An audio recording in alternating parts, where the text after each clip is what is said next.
Frères et sœurs, bonjour, merci de votre attention. Nous continuons nos messages concernant la bonne gestion du temps.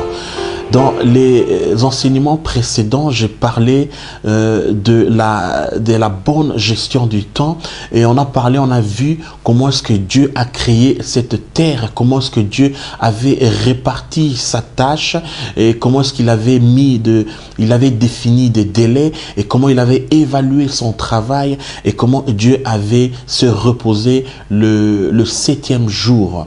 Et aujourd'hui, j'aimerais partager avec vous un verset biblique qui est très important, c'est dans le livre d'Ecclésiaste. Ecclésiaste, le chapitre 9, le verset 10.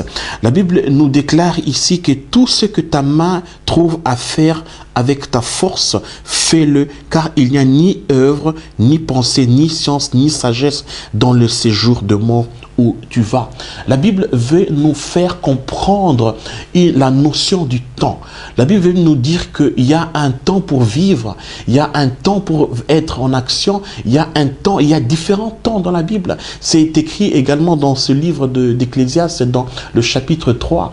Il y a un temps pour chaque chose dans ce monde. Et ici, dans ce verset, plus précisément qu'on a lu, la Bible dit que tout ce que ta main peut faire, fais-le. Tout ce que vous pouvez faire, frères et sœurs, faites-le. Faites-le. Pourquoi? Parce qu'il y a un temps qu'on a cette possibilité de faire.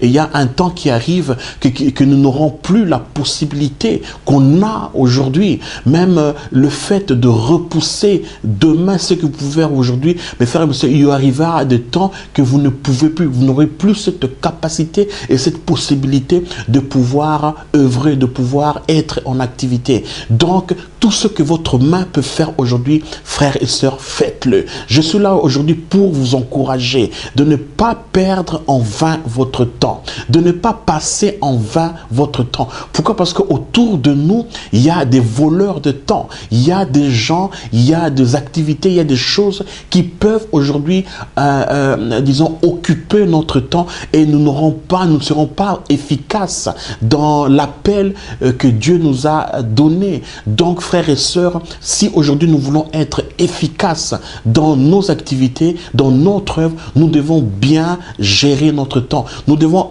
savoir avoir une bonne gestion du temps. Et lorsqu'il n'y a pas cette bonne gestion du temps, frères et sœurs, nous tombons dans le désordre et nous ne pouvons pas bien réaliser nos rêves, réaliser notre ministère, réaliser l'appel que Dieu nous a donné. Donc la bonne gestion du temps, frères et sœurs, est très important. La Bible nous déclare ici tout ce que votre main peut faire, c'est-à-dire tout ce que vous pouvez faire avec le temps que vous avez, avec la possibilité que vous avez, faites-le.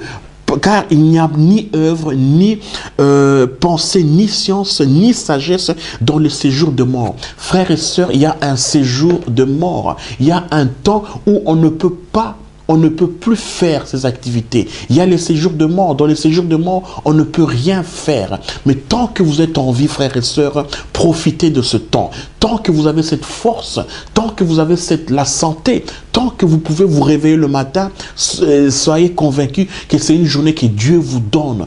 Beaucoup aujourd'hui n'ont pas vu la journée d'aujourd'hui. Beaucoup sont dans le lit d'hôpitaux, ils ne peuvent pas se lever. Beaucoup, ils sont dans des situations difficiles.